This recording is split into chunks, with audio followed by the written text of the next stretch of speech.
everybody. This is Christopher Kelly, managing producer of entertainment for NJ.com, joined once again by our food dude, Pete Genovese. Hey. Pete is back from a restful vacation. Restful. Not so restful? It was restless. Eating your way across the country. Halfway across the country. Texas, North Carolina, Florida. What is the single best thing you ate on your vacation? Oh my God. I would say, actually, I'm going to give some props to our own Nicole Musa, who our social media guru here at NJ.com says you're going to Daytona. I go to Daytona a couple times a year, and I know all the restaurants. She said you got to go to this place for wings, the fusion wings. When I hear the word fusion, I sort of shudder. Yeah, your eyes start rolling. Yeah, it's like, what does that mean? It's like authentic food, authentic. You know, what does that mean? The word is like nothingness.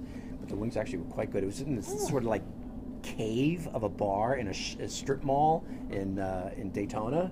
I walked in there. I had to like feel my way around because there were no lights. It was filled with hundreds of people. So I tried the fusion wings, had them grilled, which is a little bit different. I like grilled wings, sort of that charcoal sort of feeling. They're really quite good. So Nicole, nice tip. Well done, Nicole. I love a rarefied opinion. You know, like, oh, if you're going to be in Daytona, the best place to go to is a wing shack. It was out of the way too. It was away from Daytona Center. It was like in this strip mall. There was an Office Depot next door. You know, and the sports bar, this huge sports bar, cave-like, dark, and a lot of screens, cute bartenders, but really great wings. I'm very intrigued. Is that bartender reference okay? That was fine. Okay. I don't travel to the state of Florida. I cut it off at the Mason-Dixon line. Yeah, just don't go down there for pizza or bagels. You know, you're not going to find either one down there. That's the truth. Okay, so Pete, you are back from your vacation and gearing up for another one of your epic projects, epic journeys across the state of New Jersey to find the best. Well, we've done bars. We've done bars over the winter. We did burgers early this summer. And now we're doing, when you say you do word association game, Jersey, two things come to mind right away. If you're a real New Jerseyan, Jersey Shore, Jersey diners. Oh. We're doing diners. We're doing diners. Now, Pete, you have a little bit of expertise on the subject. Explain.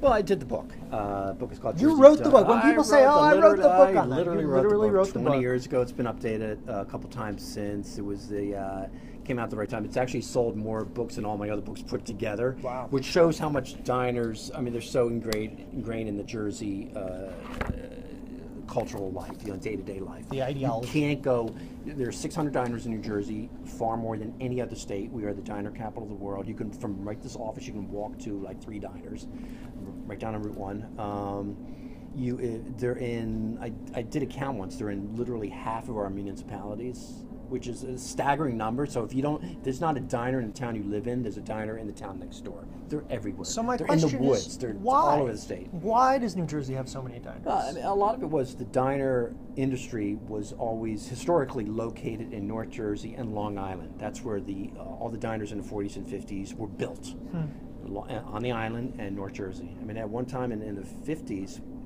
there were like 20, 25 companies, separate companies in New Jersey cranking out diners. That's how much the demand was. Wow. You know, the post-war explosion in diners. You know, people had money, they wanted to go out. It was sort of this new trendy, you know, before the word trendy was used, place to eat. You know, they looked like old railroad cars. They sort of had the mystique, the retro sort of charm. And they said in the 50s, they just exploded. And you still see a lot of the 50s diners still around. Yeah. And sort of romanticized by the movies and commercials. Sure. And absolutely, yeah. So it's almost, it's hard to find a Jerseyan who's not been. I'm sure you've been to. No, I'm like, you've never, I have. I've been to one. See, even your out-of-staters, you can't escape them. They're everywhere, all over New Jersey, every county, and so we were going to try to find the best. When most people say best Jersey diner, what's the first diner that pops into their head? Well, I mean, they're popular diners. You know, probably the best known diner, the TikTok diner, Route 3 in Clifton.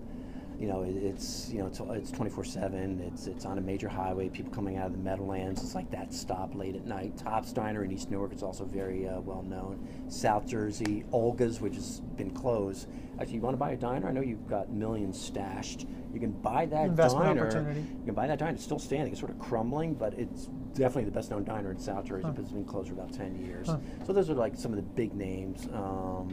What do you judge? So, I mean, you know, you're about to go to eat at a lot of diners. What is it? But it's not just the food. I mean, it's a little bit like bars, right? It's a little bit of atmosphere, a little bit of... Yeah, but the food is going to be, you know, 60, 70% of the score, clearly. I mean, yeah, I don't care how great the service is or how cool the diner looks. If the food sucks, you're not going to be in the, you know, in our 10 finalists. What is your go-to diner order? Go-to diner order? Well, it depends, you know, time of day. You know, breakfast, you know, I like my pancakes, French toast, a couple eggs, sunny side up, bacon well done. Coffee's got to be hot. Coffee's got to be hot. I've been in so many diners. We get that lukewarm coffee. There's nothing worse than lukewarm And coffee. for me, you gotta get the refills. You know, like I want to make sure that like my coffee mug does not go too low. Right. I like a lot of coffee. And that goes to service, which is obviously going to be a key component of this service. You know, atmosphere, tradition. You know, it could be an older diner that, you know, in our 10 finalists, we're gonna have the same framework that we did for bars and burgers. You know, the initial voting, and then we will visit 40 of them and then pick 10. So those 10, they have to be hitting on all cylinders. Yeah. The food, the service. You know, atmosphere, certainly. Tradition, it could be a new diner, it could be an old diner, somewhere in between. So, you know, older diners don't necessarily have an advantage in this, or the new expensive diners don't have an advantage. It's going to be an even playing field. Will they get extra points for having one of those rotating carts with desserts? With the cake displays. I love pretty those. much find those in every diner. I It has love the those. rotating cake display. It's very tempting. I want to take all of them out. Yeah. Pete, diners are part of American culture, American lore. What is your favorite diner scene in a movie or television show ever? Oh my goodness. He is not prepared for that question. I was not for those watching prepared at home. for that I totally curveballed him there. I'm gonna go. Well, you know, certainly diners have been in tons of movies. Actually, you know what? Here we go. And we were talking about this diner before, the Benedict's Diner. Movies have been shot there. I think they did Boys on the Side. I think was a movie there. Jersey Girls. I think the was Kevin shot Smith there. movie. Yes. Okay.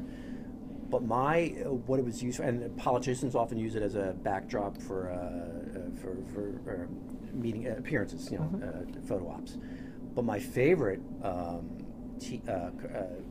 diner setting, Jersey diner setting, I forget even who the commercial was for, but they played in the background. You hear Ray Charles singing "America the Beautiful," and they used the Bendix. There was that night lit up at night, and it was like I know that commercial. A newly married couple. There were scenes, and there's a newly married couple. They're sort of slow motion dashing across the parking lot. I think there's some rain falling in some place. But just, you know, Ray Charles singing that song, which is great. They could shoot that in a landfill, and it would be a great commercial. But somehow the diner, they used the diner. It was, like I said, lit up at night, and I think a couple of day shots.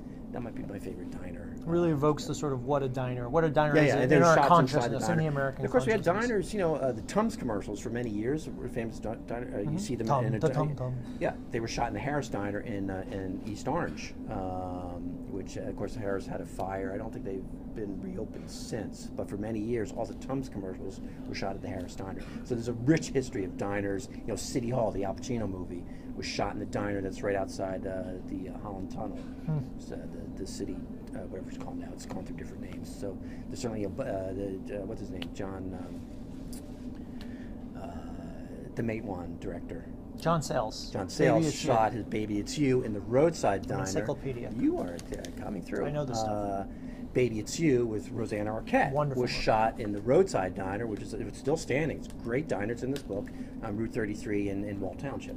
So there's a great history. There's a great history of that. We'll probably be talking about more of that as we go along. Maybe a fun, you know, history of New Jersey diners and movies post on this NJ.com. lends itself, I think, more than bars or burgers to just a great, you know, for stories, for video, for photos. There's so much that we can do with this. And folks' suggestions to tell us about the diners they think are the best in New Jersey, and that will start on Monday. We'll ask for your nomination. So start thinking about what you think are the best diners in New Jersey. Guess now, is that the best diner or the best diners?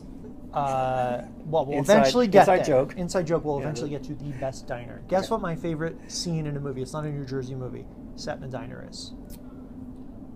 If we're going back. We're going like Jim's Cagney or something. No, we're going my formative years, the '90s, when I was in college. Come on, guys. What kind of movie?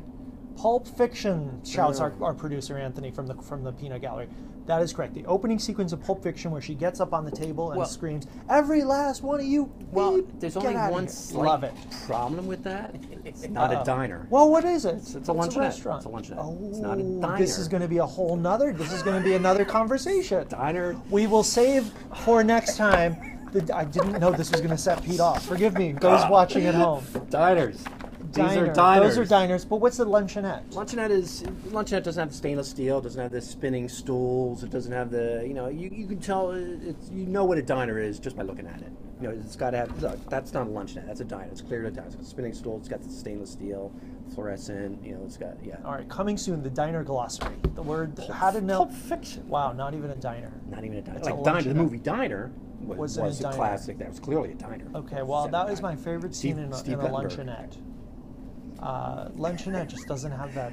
It doesn't. But luncheonettes are cool. Luncheonette's Horn and Hearted. That's a luncheonette. Horn and Hearted's. I think you're old enough to remember. On that note, folks, join us next week when we'll get the Best Diners project started. Until then, this is Christopher Kelly Pete Genovese. for NJ.com.